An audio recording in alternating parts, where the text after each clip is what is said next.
Madame, Monsieur, bonsoir. Merci de nous rejoindre à Canal Algérie pour un nouveau numéro de Questions d'actu qui met l'accent ce soir sur la problématique de l'énergie en Algérie. Une problématique qui s'articule autour de plusieurs axes. Donc l'augmentation de la demande intérieure et la consommation bien sûr, la raréfaction à terme des gisements conventionnels qu'il faut combiner avec une conjoncture internationale difficile, marquée surtout par une baisse des prix et une surabondance de l'offre. L'Algérie, dans les exportations et les revenus en devises sont tirés par les hydrocarbures principalement. Le gaz conventionnel doit trouver des solutions. Il en a été question il y a quelques jours à l'occasion d'un conseil restreint consacré à la politique nationale dans le domaine du gaz. Le président de la République, Abdelaziz Bouteflika, qui a présidé cette réunion, a donné des directives, notamment pour le développement des énergies renouvelables placées comme une priorité nationale. Les perspectives énergétiques en Algérie, c'est notre thème ce soir que nous avons le plaisir de débattre avec nos invités. Il s'agit sans plus tarder de M. Mourad Preur. Vous êtes expert pétrolier et président du cabinet Énergie. Merci d'avoir accepté notre invitation ce soir.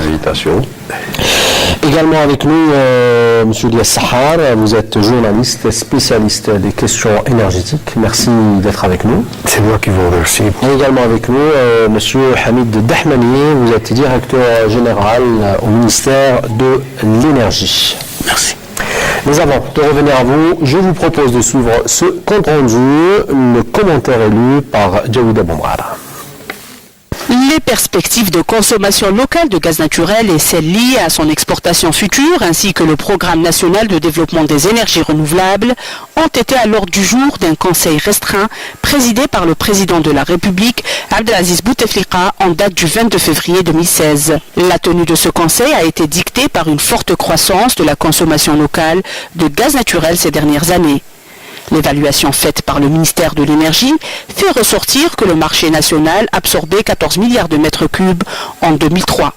Cette demande a frôlé les 40 milliards de mètres cubes en 2015. La consommation domestique de gaz naturel a ainsi été multipliée par 3 en l'espace de 12 ans. En 2016, l'économie algérienne ne pourra plus supporter une telle croissance de la demande interne en énergie primaire. Une croissance qui se fait aujourd'hui au détriment des quantités de gaz naturel destinées à l'exportation. Mais quels sont les facteurs qui ont fait exploser le marché local du gaz naturel ? Les lourds investissements consentis depuis le début des années 2000 ont fait multiplier par 3 la puissance installée des turbines à gaz naturel produisant l'électricité. En 2003, la puissance installée de production d'électricité était de 5600 MW. Elle passera à 15 000 MW en 2014. L'augmentation rapide des capacités de production de l'électricité a été dictée par une forte croissance de la demande interne. Le nombre d'abonnés au réseau électrique national est ainsi passé de 4,5 millions en 2002 à plus de 8,5 millions en 2015. Le même exemple s'applique au programme national de raccordement au gaz naturel. En 2002, il n'était que 1,5 million d'abonnés au gaz naturel. Ce nombre est passé à plus de 4,5 millions de foyers en 2015. Cette forte croissance de la demande interne en gaz naturel et en électricité devrait se maintenir à moyen terme en raison des nombreux chantiers de construction de logements, de la relance de l'industrie et de l'agriculture. Ces perspectives imposent l'urgence d'une transition énergétique déjà marquée par la conjoncture économique actuelle due à l'effondrement des marchés pétroliers et gaziers. D'où la directive donnée par le président de la République lors de la tenue du Conseil restreint pour la poursuite et la dynamisation du programme de développement des énergies renouvelables, adopté en Conseil des ministres en mai 2015, soulignant que ce programme doit être considéré comme une priorité nationale. Le mois de juin de cette année, l'Algérie disposera de plus de 400 MW en énergie renouvelable, tout en visant l'objectif de 22 000 MW en 2030. Commençons d'abord par le factuel. Monsieur Mourad Prar, les cours du pétrole ont clôturé à Londres aujourd'hui. Un baril qui dépasse le seuil psychologique des $40 le baril. Alors, faut-il être optimiste et qu'en est-il au prix à moyen, court et long terme? En fait, nous en sommes à sauter de joie lorsque le prix du pétrole daigne monter. C'est assez caractéristique d'une posture défensive. Cette crise a révélé notre vulnérabilité, nos vulnérabilités, notre extrême dépendance au marché pétrolier. Et je trouve que l'importance que nous accordons aux convulsions du marché pétrolier est excessive. Maintenant, pour répondre à votre question, je l'avais dit en septembre lors de la rencontre des experts avec le gouvernement, les prix allaient s'orienter. En 2016, à la hausse, le marché allait s'équilibrer. Pour une raison d'abord, c'est que la demande américaine a commencé à décliner depuis mai 2015. Elle a baissé de 111 000 barils par jour en 2015 et elle devrait baisser de 600 000 barils par jour en 2016. Le consensus des experts aujourd'hui, c'est que le marché va s'équilibrer. Mes anticipations, c'était que au mieux au troisième trimestre 2016, au pire au quatrième trimestre 2016, les prix allaient reprendre franchement une orientation haussière. Je pense que le niveau de 60 $ le baril pourrait être atteint d'ici la fin de l'année. La demande est en train de reprendre aussi. Cela ne veut pas dire que l'OPEC a réussi cette guerre des prix. En fait, nous sommes dans un nouveau, je dirais, un nouveau modèle, un nouveau paradigme pétrolier. C'est-à-dire que l'OPEC a face à elle une offre qui est flexible, qui est l'offre des huiles de schiste américains. Et là, le nombre de puits a baissé de 1600 à moins de 500 puits. Mais dès que le prix du pétrole va remonter, la production américaine va reprendre. En fait, la production des huiles de schiste américains... Donc la volatilité des prix va s'inscrire dans la durée. Alors, la réalité, c'est quoi? Donc d'abord, pour l'heure, sur le court moyen terme, la production d'huile de schiste américain a pris à l'OPEC ce rôle de swing producer, de producteur résiduel. Cependant, il faut raison garder. Les réserves pétrolières américaines ne sont rien d'autre que 48,5 milliards de barils. Les réserves saoudiennes sont de 267 milliards de barils. Les réserves mondiales sont de 1700 milliards de barils. Le niveau des réserves américaines, c'est le niveau des réserves libyennes. C'est 4 fois les réserves algériennes. Et pourtant, c'est la référence par rapport au marché pétrolier. Pour l'instant, les États-Unis ont produit 11,5 millions de barils par jour en 2015, en comptant les liquides de gaz naturel, dont 9,5 d'huile de schiste. Mais le président Obama lui-même l'a reconnu, et la DOE, le département of Energy des États-Unis, l'a aussi reconnu. La production américaine va plafonner à partir de 2016 et décliner avant la fin de la décennie. La révolution n'est pas du côté des huiles de schiste. Aujourd'hui, les 3/4 des productions d'huile de schiste américain ne tiennent pas la route à 50 $ le baril. Le problème, c'est que je reviens à la boutade du début de mon intervention. Le problème, c'est que le marché pétrolier est convulsif et restera convulsif. Maintenant, le problème, c'est notre dépendance. Maintenant, pour ce qui est de mes anticipations, pour ce qui est des prix du pétrole, je pense qu'en 2016, troisième trimestre, quatrième trimestre 2016, les prix se réorientent à la hausse. 2017, je pense qu'ils prendront vraiment un sentier haussier.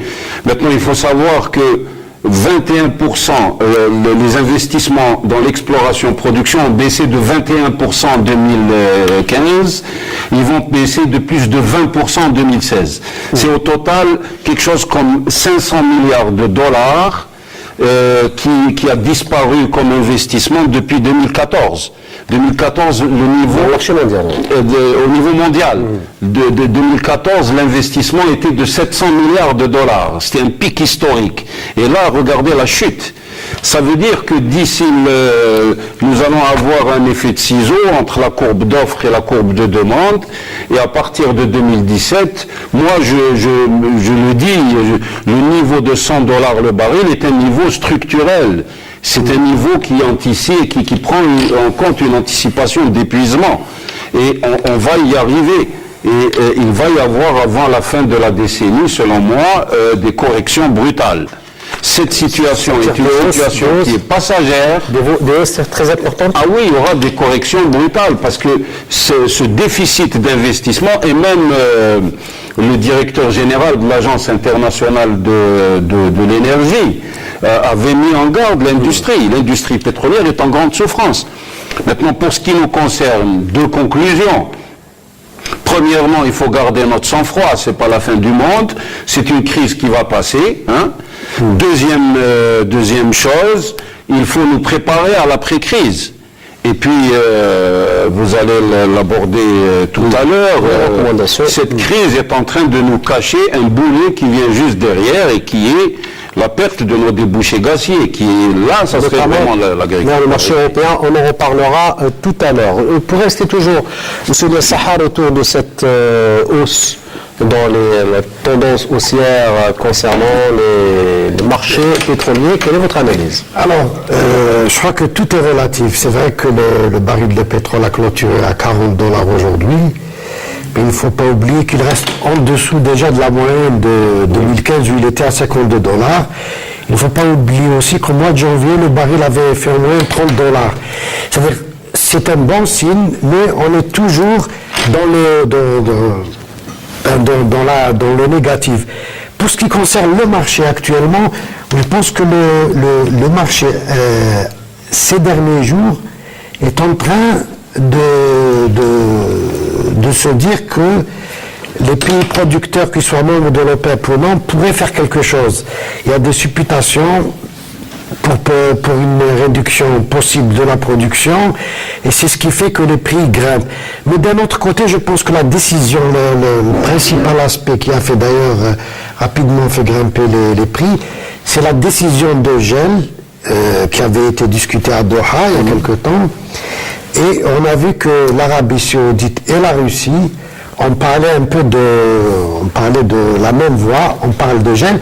Et récemment encore, il y a quelques jours, Poutine a donné le feu vert pour les compagnies russes, qui il ne faut pas l'oublier. C'était les Russes qui tiraient le frein pour la réduction de la production.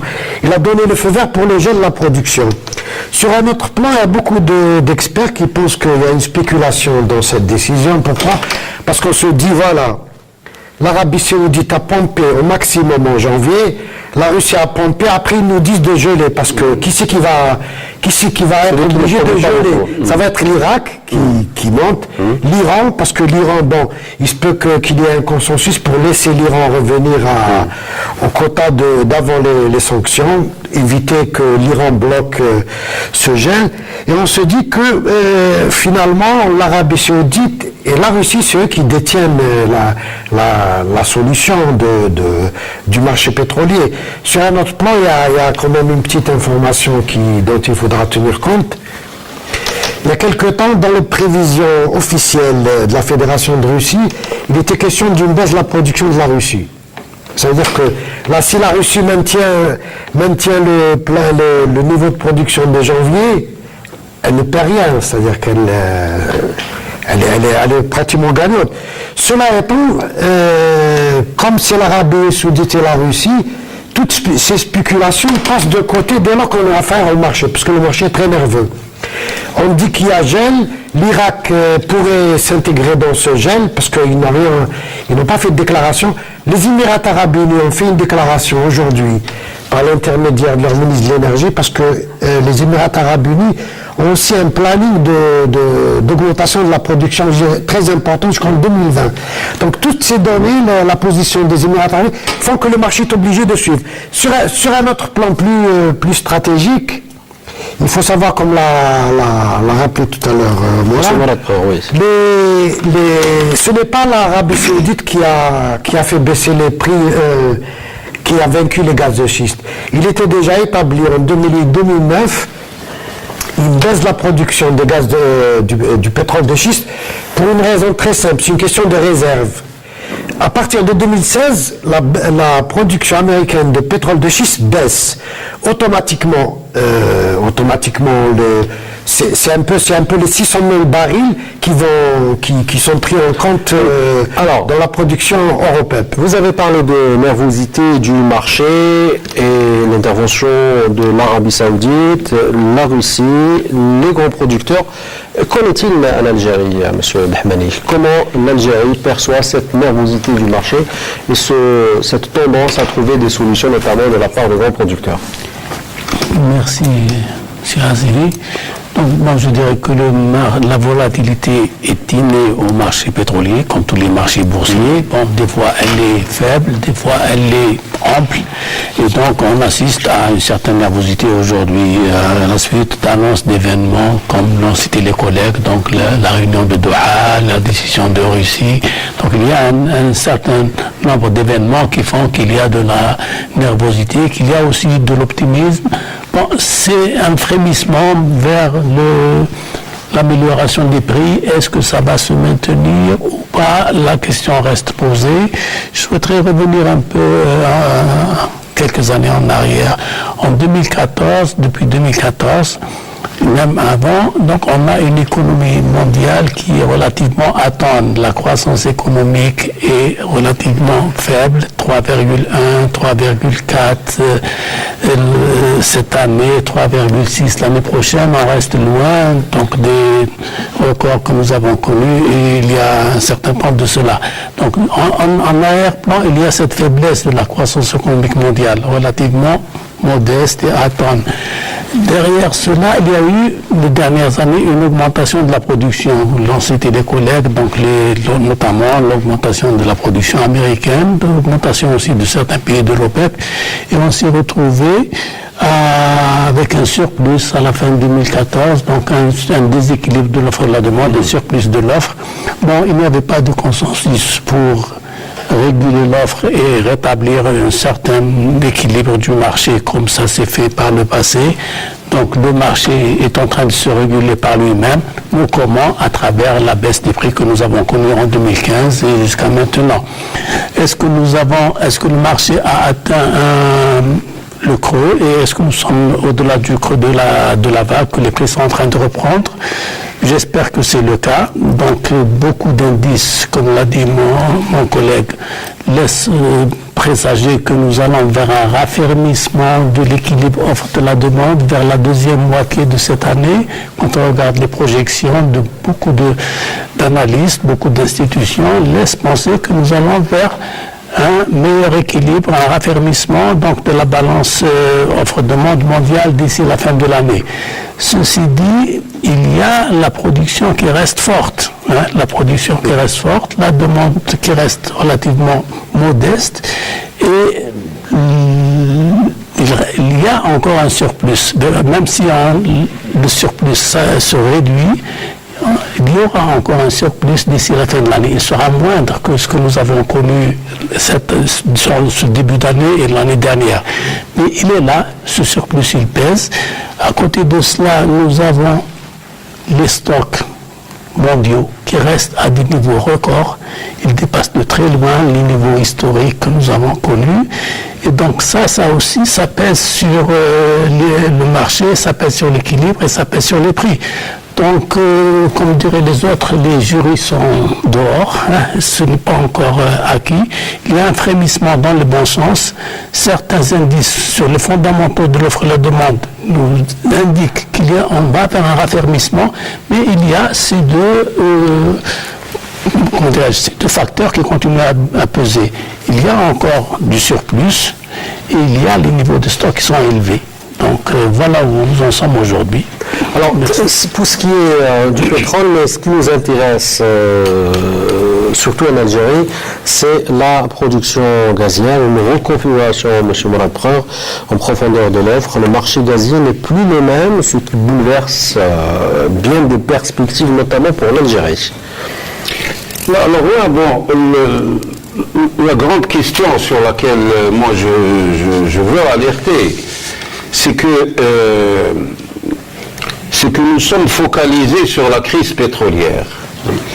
Et moi je dis, cette crise, on a les moyens financiers de la passer. Indiscutablement. On a les moyens, tout court. Humains, et il ne faut pas insulter l'intelligence des Algériens, nous avons les moyens de passer une crise de ce type. Le problème, c'est qu'il y a un boulet qui vient derrière, hein, il y a deux boulets en fait. Le premier, c'est un risque de collapsus de l'économie mondiale, hein, qui est à mon avis très fort, hein. Et le deuxième boulet qui peut survenir dans les 5 années à venir, hein, et les signaux sont très, très, très alarmants. Le ralentissement chinois a provoqué un effet boule de neige, ralentissement des pays émergents qui exportaient vers la Chine leurs matières premières, des pays de l'OCDE qui exportaient vers la Chine leurs produits manufacturés, dans un contexte où la crise de 2008 n'est pas encore résorbée, où le système financier est encore trop indépendant par rapport à l'économie réelle et où les États OCDE endettés n'ont plus les moyens de sauver leur système financier. Je vous dis tout ça au pas de course, le cours de l'or qui explose, les banques qui est une valeur refuge, les banques américaines qui sont exposées sur les marchés dérivés à hauteur de 247 000 milliards de dollars, c'est-à-dire 13 fois la dette américaine qui est de 19 000 milliards de dollars. La dette totale des États-Unis qui est autour de 60 000 milliards de dollars. Et la crise c'est-à-dire qu'il y a deux détonateurs. Il y a ce ralentissement chinois qui est en train d'agir, et il y a le fait que l'économie des pétroles de schiste américains s'est endettée auprès du système financier américain. Le risque qui est celui des pétroles de schiste est porté par le système financier américain. Et il y a un sport très répandu aux États-Unis, c'est la titrisation. C'est-à-dire que les dettes que les banques détenaient sur les producteurs détiennent, ou les couvertures par les hedging funds sur les producteurs de schiste, ils ont titrisé ça et ils ont essaimé ça à travers la planète, des obligations pourries, des junk bonds. Donc donc il y a ce risque de collapsus, hein. On voit que l'Allemagne rapatrie ses réserves en or, par exemple. Donc il risque d'y avoir une guerre des monnaies, et donc une rupture de la solidarité entre les monnaies, une guerre des monnaies avec une déflation. La Banque européenne a déjà adopté des taux d'intérêt négatifs. On est sur un baril de poudre pour ce qui est de l'économie mondiale. Deuxièmement, le marché gazier algérien est menacé, les exportations gazières algériennes. Donc vous voyez un boulet qui est cette économie mondiale qui me fait peur, hein. Le deuxième boulet qui est le fait que la demande gazière européenne qui décline, dans un contexte de crise, comme l'a dit mon collègue du ministère de l'Énergie, qui décline. Deuxièmement, il y a une offre abondante qui arrive. Il y a une bulle gazière qui est en train de se constituer et qui exerce une pression sur le marché européen. C'est-à-dire que les États-Unis, il y a 54 millions de tonnes de capacité de liquéfaction qui ont été approuvées et qui vont arriver à partir de 2017, qui vont commencer à arriver. Donc, autrement dit, l'Europe aura l'embarras du choix. Exactement. Alors, il y a donc 54 qui vont commencer à partir de 2017 à arriver. L'Est méditerranéen, les gisements du Levant, Chypre et Israël, 700 milliards de mètres cubes de réserve. Il y a l'Égypte, la découverte du gisement de Zohr, 850 milliards de barils. Et ces deux réserves, de milliards de mètres cubes de réserve, ces deux gisements sont opérés par l'ENI italienne, par ailleurs notre client, hein, et les facilités égyptiennes, les usines de liquéfaction égyptiennes sont à l'arrêt depuis longtemps, faute de gaz. Et très rapidement, à partir de 2017, on peut avoir un afflux de gaz qui vient du Levant, hein, et d'un autre côté, le Qatar, qui est aujourd'hui à 4% du marché gazier européen, qui n'arrive pas à décoller, mais qui est extrêmement agressif, qui a 77 millions de tonnes de capacité de liquéfaction, qui exerce une pression sur le marché européen, alors que la demande gazière asiatique est en train de baisser.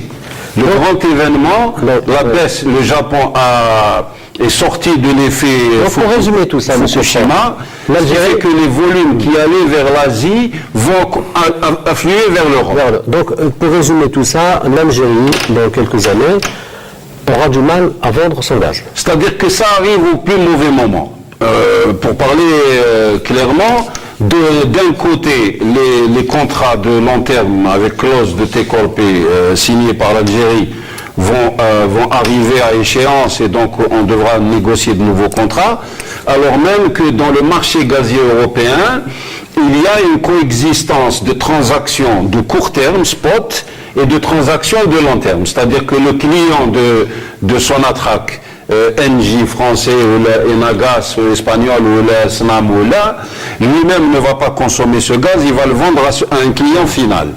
Ce client final trouve du gaz sur le marché spot et moins cher que celui qui est sur les contrats de long terme indexés sur le pétrole. Du coup, il n'arrive plus à vendre le gaz qu'il achète de Sonatrach ou de Gazprom ou et à partir de là, il vous dit, moi, je ne veux plus indexer les prix sur le pétrole, je veux que le prix soit le prix du spot. Vous allez assumer et le risque volume et le risque marché. Hein. Donc négocier des contrats de long terme, ça va être plus compliqué, hein, voire même impossible. Hein. En même temps que le marché européen est assailli par de nouveaux volumes de gaz. Et la question qu'on pose à M. Dahmani, est-ce que le ministère de l'Énergie a une stratégie pour contenir une éventuelle crise de ce type? Merci, M. Azeri. Je crois que la réalité du marché gazier est là.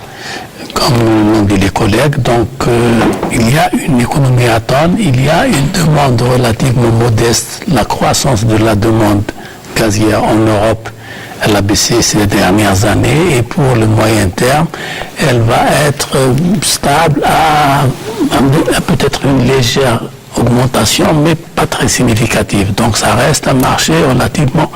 Il n'y a pas une forte croissance de la demande gazière en Europe, pour ne pas dire plus. À cela s'ajoutent donc tous ces offres qui arrivent des États-Unis, d'autres régions aussi. Donc il y a effectivement, disons, une concurrence accrue sur le marché européen pour le moyen et long terme.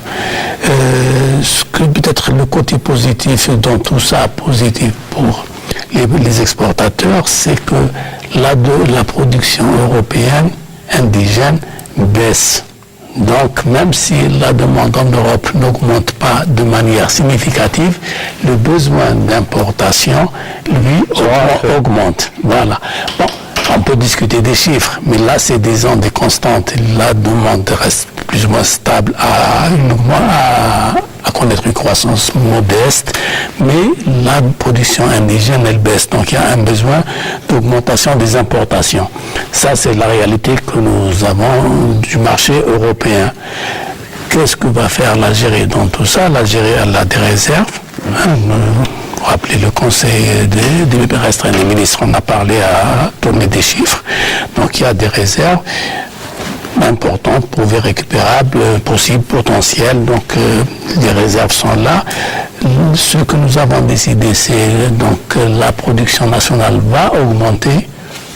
Elle devait augmenter l'an dernier, mais cette année, il y aura une croissance de la demande, de la production. Cette croissance de la production va se poursuivre à moyen terme. Donc, nous allons améliorer notre offre d'hydrocarbures, notamment de gaz. Et donc, nous allons continuer à exporter, à préserver nos parts de marché et à d'avoir un prix concurrentiel à terme. Donc à préserver nos parts de marché, à les augmenter si possible, d'accord. Mais il faut être réaliste. Le marché est là, l'Algérie ne fait pas le marché est là, les concurrents sont là, les acheteurs sont là, donc il faut défendre au mieux la valeur de nos exportations, donc de nos formules de prix, mais aussi il faut être flexible et réaliste.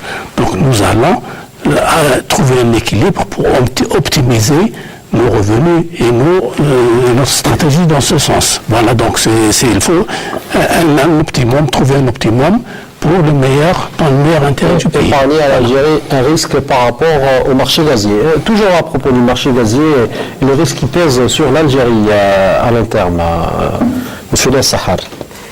Bon, moi, je voudrais revenir juste pour dire quelques mots sur le pétrole, parce qu'on parle beaucoup de la lutte entre l'Arabie saoudite, les producteurs de schiste américains, etc. Mais je crois que quand on analyse un peu ce qui s'est passé ces 2 dernières années, pratiquement, je crois que les plus grands gagnants de cette guerre de part de marché des prix, ça a été les producteurs américains. Pourquoi? Parce qu'ils ont réussi en un laps de temps très court à réduire les coûts de production de 30%. Ça veut dire qu'à l'avenir, il faudra encore compter avec eux. C'est-à-dire pour investir, pour la découverte de nouvelles réserves de pétrole. Pour revenir au gaz, alors il y a 2 aspects. Bon, si on revient à ce qui se passe maintenant, il faut savoir que le prix du gaz pour l'Algérie est indexé sur le pétrole. Donc le gaz est très bas, le prix du gaz. Pas au marché spot. Non, je parle des contrats à long terme. Le prix est indexé sur le prix du pétrole. Dans la mesure où le prix du pétrole est très bas, les prix du gaz suivent. Donc actuellement, l'Algérie vend à peu près son gaz au prix où il est en spot sur le hub européen. Actuellement, il y a un équilibre des prix. Sur un autre plan, alors il y a deux aspects. Pour le premier aspect, je crois que le marché va être inondé de gaz, c'est clair. Bon, les collègues ont oublié l'Australie. Il y a aussi le gaz qui arrive d'Australie qui est en train de venir. Et la guerre des prix a déjà commencé. Le Qatar, qui avait déjà mené une guerre contre les parts de marché de l'Algérie et de la Russie en Europe, directement, c'est connu. Tous les experts vous diront comment le Qatar a procédé pour avoir les parts de marché de l'Algérie et de la Russie en Europe. Le Qatar a commencé déjà la guerre des prix en signant des contrats et en fixant des prix qui ne sont pas liés, c'est-à-dire qui ne sont pas indexés sur les prix du pétrole. Bien que le Forum des pays exportateurs de gaz, si je me souviens bien, avait décidé de défendre les intérêts des pays producteurs et exportateurs sur 2 aspects. Le contrat à long terme et l'indexation du prix du gaz sur celui du pétrole. Bon, actuellement, les consommateurs de gaz sont gagnants parce que les prix sont bas. Mais quand les prix vont reprendre pour le pétrole, les prix du gaz vont reprendre. Il y a une injustice, cette indexation, c'est-à-dire que proposer 2 marchés, ce qui n'est pas le cas pour le pétrole. Bon, mais je vais terminer d'abord ce que je voulais dire. Il y a actuellement, c'est-à-dire à moyen terme, le marché du gaz va être inondé, c'est clair. Et la guerre des prix a déjà commencé. Le Qatar a signé des contrats où il offre les prix. Les exportateurs américains, il y a eu des contrats signés pour $6. Le gaz, il y a un contrat, je crois, de China qui a été signé à $6. La question est claire. Est-ce que l'Algérie a les moyens de s'adapter à cette nouvelle... L'Algérie, selon moi, selon mon point de vue, l'Algérie a déjà perdu des parts de marché. Pourquoi ? Parce que il y a une dizaine d'années, l'Algérie avait réussi à exporter 65 milliards de mètres cubes. Les dernières statistiques de 2014, on est descendu à 44 milliards de mètres cubes. Ça veut dire, bon, c'est lié au fait à la crise économique, à la baisse de la demande en Europe, au fait que l'UNI a demandé de ne pas prendre certaines cargaisons, mais le principe de base sur laquelle se positionne officiellement l'Algérie, c'est premièrement signer des contrats à long terme. Et là, il n'y a pas de problème. Moi, je ne suis pas d'accord avec les gens qui disent que les contrats à long terme sont dépassés. Les producteurs américains, les producteurs australiens, actuellement, discutent des contrats à long terme. Pourquoi ? Parce que les contrats de long terme permettent le partage des risques. Il faut savoir que dans le gaz américain, australien ou autre, au Qatari, les investissements sont énormes parce qu'on n'investit pas uniquement sur la production du gaz, on investit aussi sur la liquéfaction. Ce qui fait que les Australiens, comme les Américains, demandent la même chose que l'Algérie, c'est-à-dire avoir des contrats à long terme. Le seul problème qui se pose, c'est celui des prix. Évidemment, bon, quand vous vendez un produit, vous voulez avoir le meilleur prix, c'est-à-dire faire rentrer le maximum. Et quand vous allez acheter quelque chose, vous essayez d'avoir le prix le plus bas. C'est un marché, il n'y a pas d'idéologie. Hein. Et je pense que l'Algérie sera confrontée à cette guerre des prix dans quelques années, parce que les contrats vont prendre fin dans très peu de temps. Et il faut négocier, il faut se bagarrer, il faut défendre ses intérêts. Je vais citer, dans le sillage de ce que vous dites, je me tourne vers vous, M. Preur, la position de Bruxelles, l'Union européenne, qui dit tenir au gaz algérien, selon son commissaire à l'énergie.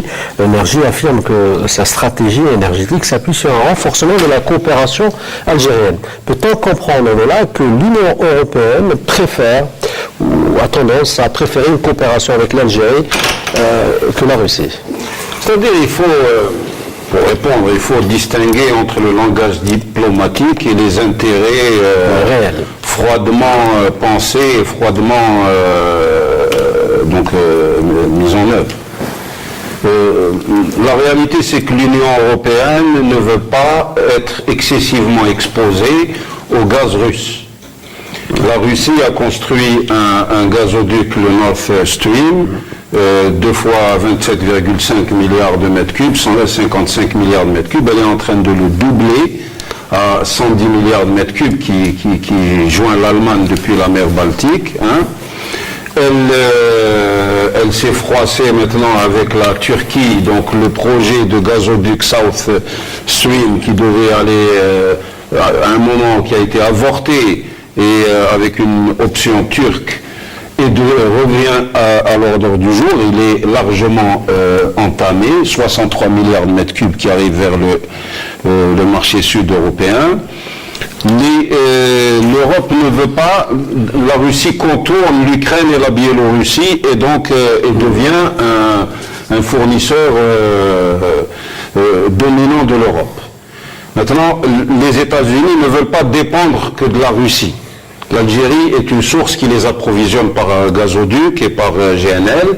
C'est une source fiable qui a montré sa fiabilité et c'est une source à haut potentiel. Contrairement à ce que l'avenir gazier algérien n'est pas derrière nous, il est devant nous.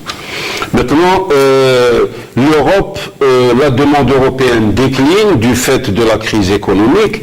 Effectivement, la production européenne décline, la dépendance gazière européenne elle est de 55%, elle va être de 80% en 2030. Le problème, c'est que l'Europe est assaillie de volume. Elle est assaillie, le pétrole américain, le gaz de schiste américain, le prix sur le Henry Hub, il est de 2,4 $ le million de BTU. Le coût de transport entre les côtes américaines et européennes, il est de 1 $. entre les cotes américaines et asiatiques, il est de 2 $. Donc l'Europe est tout indiquée pour, et comme l'a dit Ilyes tout à l'heure, d'une part le marché asiatique décline, mais on a l'émergence de grands producteurs. L'Australie va être en 2018 le premier producteur mondial de GNL. Il y a la Papouasie-Nouvelle-Guinée, il y a l'Est africain, et dans un contexte où la demande asiatique baisse, où les volumes qui vont vers l'Asie refluent vers l'Europe, et pour rappeler les chats, un chat, on est en train d'être poussé hors du marché gazier européen. C'est-à-dire qu'en 2000, on était à 16% du marché gazier européen, on est à 8% aujourd'hui. Et effectivement, le Qatar est le pays le plus agressif, parce que pour constituer les 77 millions de tonnes de capacité de liquéfaction, il s'est endetté. Et il a absolument besoin de rentabiliser ses investissements. Et c'est le Qatar a alimenté le marché spot de manière effrénée. Donc, la solution est où, M. Franck? Et au moment où nous n'avons pas de volume pour défendre nos parts de marché. Alors la solution, moi je n'ai jamais cessé de le dire, la solution pour nous, nous avons une position de négociation. Comme vous l'avez dit tout à l'heure, l'Union européenne a insisté sur l'importance de l'Algérie parce que nous sommes la source la plus proche et la plus fiable. Hein. Et la solution, c'est que Sonatrach s'intègre vers l'aval gazier et la génération électrique en Europe, que Sonatrach puisse vendre des kilowattheures et des mètres cubes de gaz au client final. Et c'est comme cela que nous pourrons maîtriser et le risque volume et le risque marché. Les contrats de long terme sont obsolètes, je persiste et signe. Les contrats de long terme, la Russie aujourd'hui est en train de facturer 15% de ces volumes contractuels de long terme sur les prix spot. La Russie est en train de vendre une part importante de son gaz aux enchères. Et si le contrat de long terme, vous lui enlevez la clause de take-or-pay, si vous lui enlevez l'indexation, ça veut dire que si vous le facturez au prix spot, ce n'est plus un contrat de long terme, ça veut dire que le producteur, parce que le contrat de long terme avec une clause de take-or-pay, c'est-à-dire que l'acheteur achète le volume contractuel, paye le volume contractuel même s'il ne le prend pas.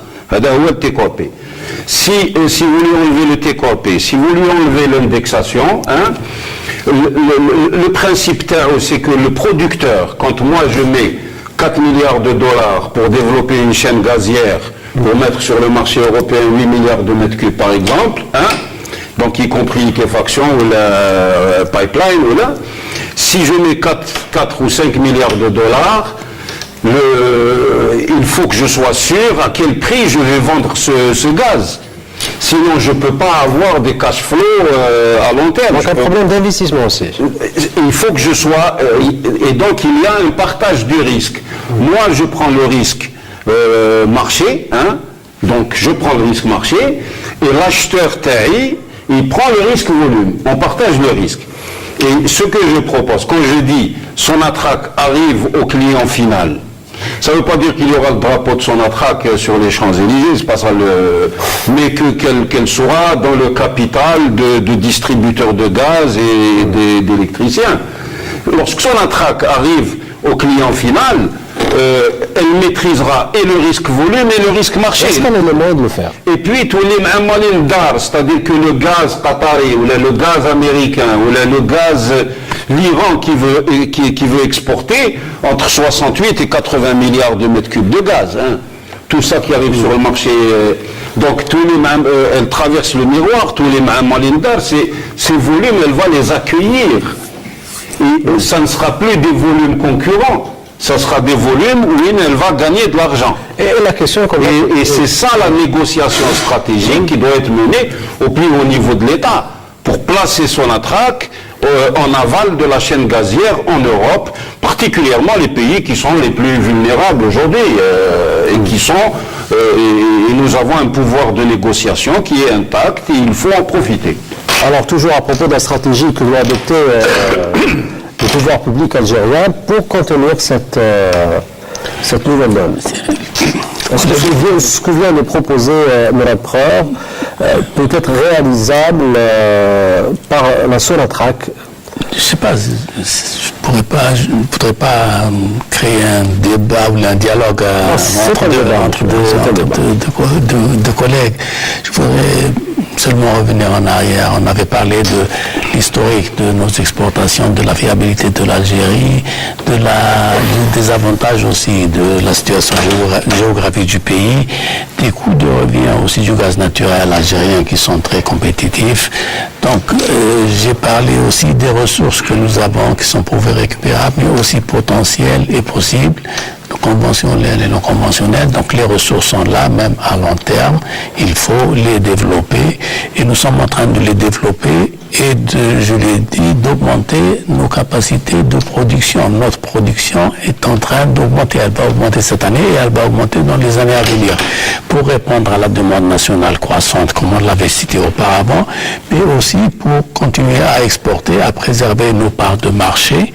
Et j'ai dit, bon, il n'y a pas une solution. Quand même, on est passé de 16 à 8%, ce que vient de dire Mourad Preur. Oui, en termes de chiffres. Oui, quand vous dites part de marché, ça ne veut pas dire que vous la gardez chaque année, tous les ans, etc. Il peut y avoir des hauts et des bas. L'essentiel, c'est de la tendance et dans le temps. Et on est en train de...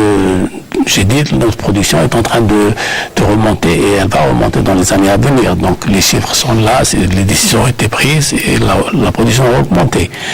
Donc maintenant, il n'y a pas une solution comme ça, je n'ai pas une solution à vous donner. Il faut faire ça. Mais l'objectif stratégique, c'est quoi? Préserver nos parts de marché, valoriser au mieux nos exportations de gaz, donc tenir compte de la réalité de l'évolution dont ont parlé les collègues. L'industrie internationale du gaz est en train d'évoluer. On a parlé des marchés qui étaient segmentés, qui sont un peu moins aujourd'hui.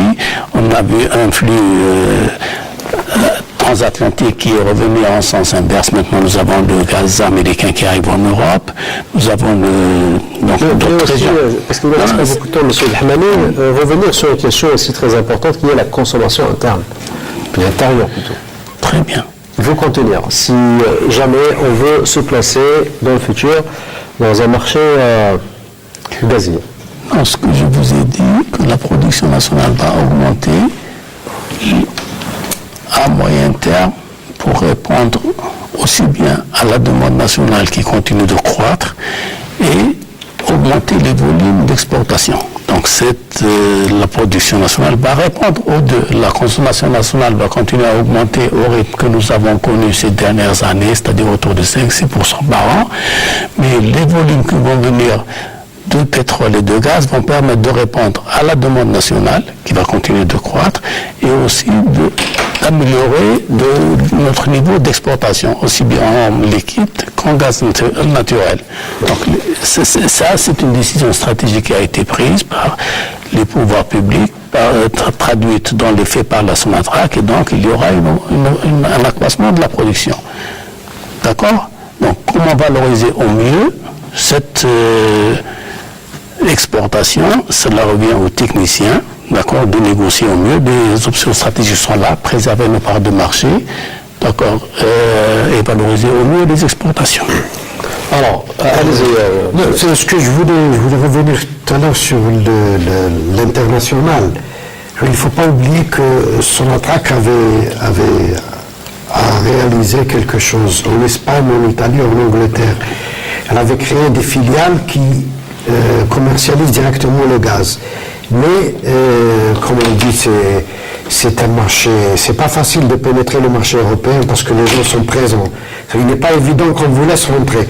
Je sais qu'il y a Sonatrach commercialise directement du gaz en Italie, en Angleterre, en Espagne. Elle a pris même des actions dans des sociétés d'électricité. Le seul pays où d'habitude elle vend du gaz, où elle a réservé, il y a une réservation qui a été signée sur le terminal de Montoire, ça n'a pas été réalisé, c'est en France. Le problème qui se pose pour Sonatrach, c'est un point de vue personnel. Donc on a tendance à voir Sonatrach se comporter comme toutes les compagnies qu'on voit à l'international, Même l'exemple du Qatar, parce que le Qatar c'est un petit pays, ils ont des moyens immenses en pétrole et en gaz, c'est-à-dire que quand le Qatar casse les prix, il va aussi dans la survie de l'économie algérienne. Laissez-moi terminer. Ouais. Quand le Qatar casse les prix, il n'est pas perdant. Pourquoi? Parce qu'il n'a pas une population de 40 millions d'habitants à faire nourrir. Le drame est là. C'est-à-dire que on pense que Sonatrach doit aller à l'international, prendre des risques. Mais le problème, c'est toujours le phénomène de la rente. Tout à l'heure, vous avez posé la question, quelle est la solution? La solution, il faut sortir de la rente. Il faut que l'économie soit développer une économie hydrocarbone. Donc, c'est la Sonatrach qui fait vivre le pays. Eh bien, il y aura cette fébrilité, il y aura cette faiblesse, oui. Le fait de ne pas casser les prix parce que l'État algérien est là pour dire non, ne cassez pas les prix, il faut en vendre plus cher, et ainsi de suite. Là, on rentre dans la politique. Allez-y, M. Dahmel. Rapidement, parce qu'il ne reste pas beaucoup. Merci. Je voudrais revenir un peu sur ce qu'a dit Mourad tout à l'heure pour la question de l'intégration en aval, donc d'intégrer les marchés de consommation pour soit le gaz ou l'électricité. C'est vrai, la question se pose, mais je souhaiterais peut-être préciser que Sonatrach, elle a des opportunités d'investissement. Donc il faudrait comparer si elle investit dans l'aval européen, dans le gazier ou électrique, quelle est la rentabilité globale, pas uniquement financière, à comparer cet avantage aux investissements qu'elle pourrait tirer de l'amont, notamment de l'amont algérien, qui peut être très très rémunérateur. Donc il y a une balance à faire, des études à faire et évaluer quel est le meilleur intérêt, le meilleur rendement de cet investissement et le meilleur intérêt stratégique pour le pays. Donc voilà, ça mérite réflexion. Allez-y, très rapidement. Ce que je recommande, c'est une intégration croisée amont-aval, c'est-à-dire que les gaziers européens participent au risque amont en Algérie. D'ailleurs, GDF, enfin NJ, est présente au gisement de Touet, et en contrepartie, puisqu'ils sont présents sur l'amont, que nous puissions être présents dans l'aval. C'est-à-dire que le problème fondamental qui se pose, c'est que l'industrie gazière européenne, l'industrie gazière est en crise. Il y a des survolumes aujourd'hui, mais elle est en crise. Et l'industrie gazière européenne est en crise particulièrement, parce qu'elle s'est libéralisée, elle s'est orientée dans des logiques de court terme, alors que l'industrie elle-même est une industrie de long terme. Je le dis aux Européens quand j'interviens dans des congrès, je leur dis, méfiez-vous du GNL qatari, c'est une offre volatile. Il trouvera mieux ailleurs, il va aller ailleurs.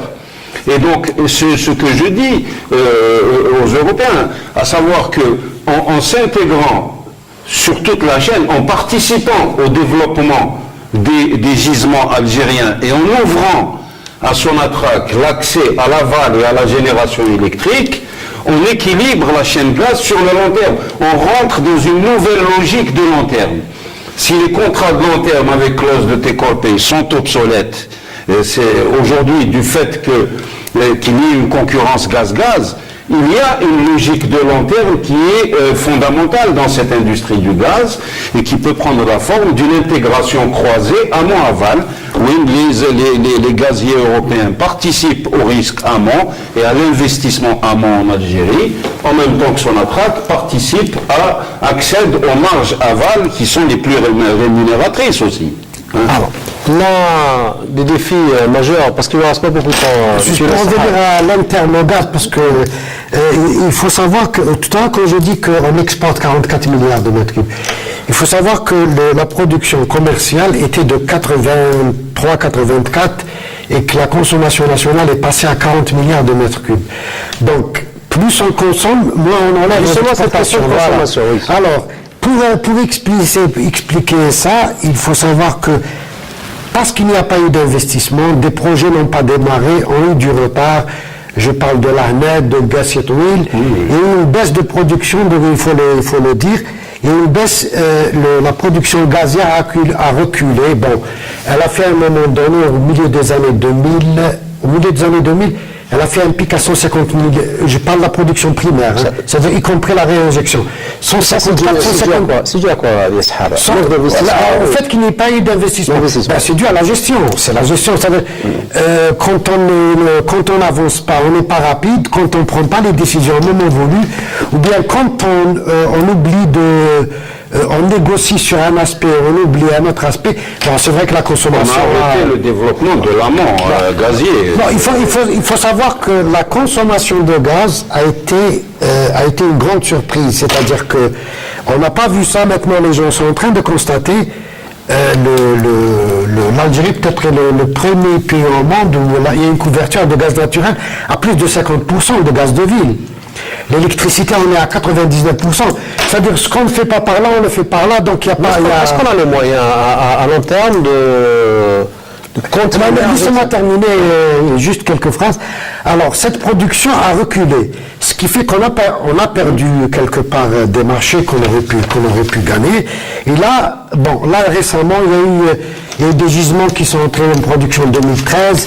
Il y a le plan de développement de Sonatrach qui prévoit de repasser vers 150 milliards de mètres cubes d'ici 2019.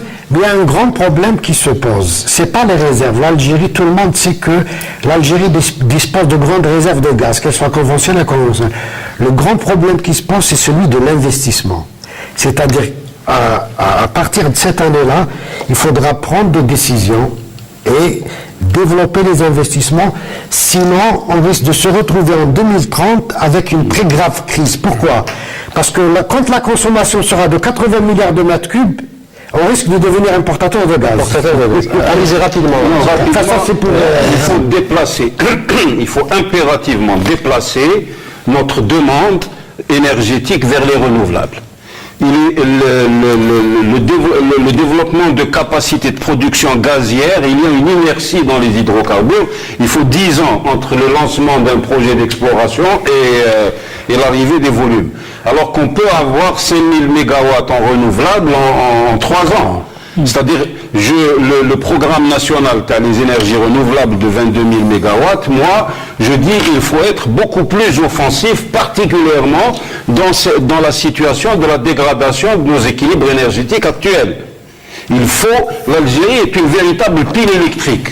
Avec l'ensoleillement que nous avons, 3500 heures au sud, 2650 heures au nord, l'Algérie est une véritable pile électrique. Ce n'est pas normal, alors que le monde est en train de passer d'un modèle fossile vers un modèle non carboné et non fossile. Là encore, notre demande, elle repose essentiellement sur les hydrocarbures et sur le gaz. Voilà. Rapidement, un dernier mot pour fermer le débat.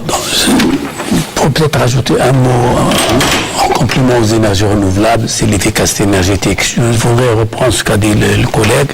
Donc on a eu une période difficile des années 90, on a eu depuis 2000 à 2015 un rattrapage.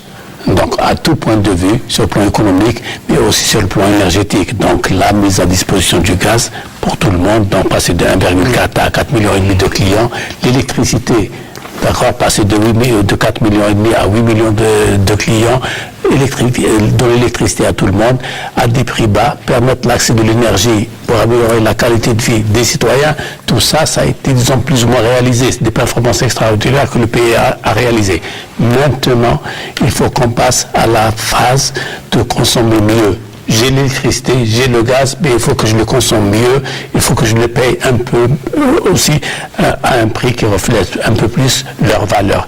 D'où le besoin de passer à une plus grande rationalité dans la consommation d'énergie. L'État travaille dans ce sens. Il y a un programme d'économie d'énergie, indépendamment des prix, qui permet à l'horizon 2030 d'économiser quelque chose comme le programme qui est applicable d'ici 2030. Permettra d'économiser quelque chose comme 60 millions de tonnes d'équivalent pétrole, mais sur une période au-delà de 2030, donc ça va plus loin.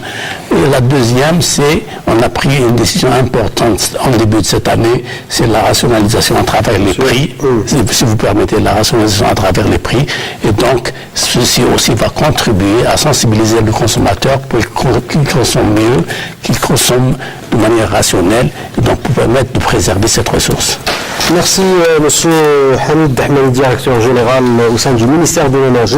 Merci à vous également, Lia Sahar, journaliste spécialiste des questions énergétiques. Et merci à vous également, Monsieur Mourad Pra, expert pétrolier et président du cabinet Énergie.